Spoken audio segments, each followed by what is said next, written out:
waxaa magaalada Hargeysa lagu soo gabagabeeyay tababar ku saabsan marxaladda adeegga degdega ah ee soo food saaro hooyada iyo dhallaanka. Tababarkani waxaa loo qabtay ardayda wax ka barata jaamacadaha Hargeysa, Camuud, East Africa iyo Mulusooyinka, xanaanooyinka Cabdi Iidaan, Shifo, Beeldaaje iyo Barwaaqo. Waxaana maalgelinaysay hay'adda Talyaaniga ee horumarinta iskaashiga, taasi oo ay soo qabanqaabisay IOM. Waxaana tababarkani bixinaya dhakhaatiir kala duwan oo isugu jirta kuwa ka howlgala dalka iyo dibaddiisa. Ugu horreyn waxaa munaasabadani ka hadashay Dr. Khadiija Cali Maxamuud oo tibaaxday macnaha uu leeyahay tababarkan iyo sidii looga hortagi lahaa hooyada umal aroorta. Programkan wuxuu ku saabsanaa oo tababar ku saabsan sidii la iskugu dayi lahaa in la badbaadiyo hooyo umulaysa oo dhibaato ku timid iyo dhallaanka ay foolanayso. Waa waxyaalaha aynu niraahno hooyo umul raacatay, ilmo saqiiray, hooyo isku go'day.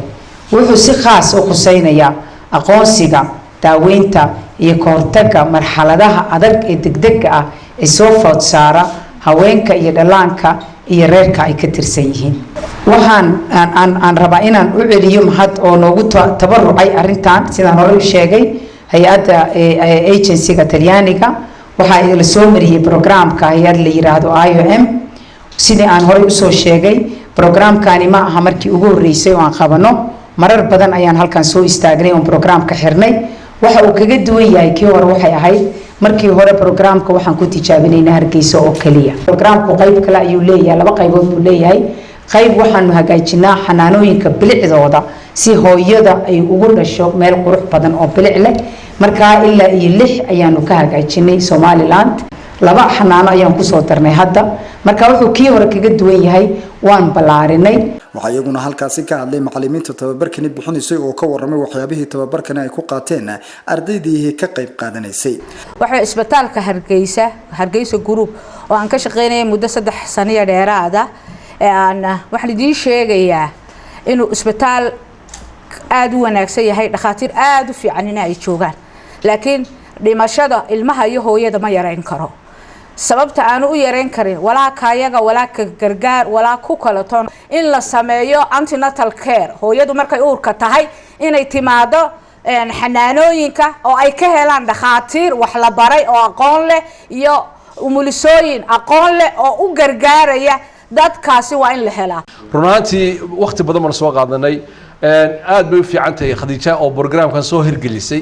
intayda aqbashayna markaa waan isku dareeynaa maanta waxaan leenahay anaguna waan mahadsannahay. waxa aad u sii mahadsan dhalinyaro aad u fiican oo rag iyo dumar ah oo aan inta maalina aan noorin ah. ardayda tababarkani loo qabtay ayaa iyaguna dhankooda ka mahad celiyay oo soo dhaweeyay tababarkan. insha Allah ta'ala waxaan rajaynaynaa faa'iidada aan ka gaarnay 14 cisho inaan noqono anaguna kuwii halkaa ka sii wada u sii gudbiya intii kale aan fursad u helin iyo inay ugu shaqeeyaan hooyada iyo dhallaanka aan tababarka soo qaadanay. agaasimaha guud ee waxbarashada iyo agaasimaha tacliinta sare iyo dhakhaatiirtii ka soo qayb gashay munaasabadani ayaa dhammaantood tilmaamay tababarkan iyo faa'iidada uu u yeelan karo hooyada iyo dhallaanka iyo sidii looga hortagi lahaa dhibaatada ku timaada waqtiga umusha. wasiiru dawlayaasha wasaaradaha maaliyadda iyo waxbarashada ayaa ka warramay faa'iidooyinka uu tababarkan yeelan karo. waxaan u rajaynayaa dhalinyarada nasiibka u heshay dhakhaatiirta caynkaasa inay la kulanto inay si wacan uga faa'iideysato khibradda iyo experience-ka ay leeyihiin.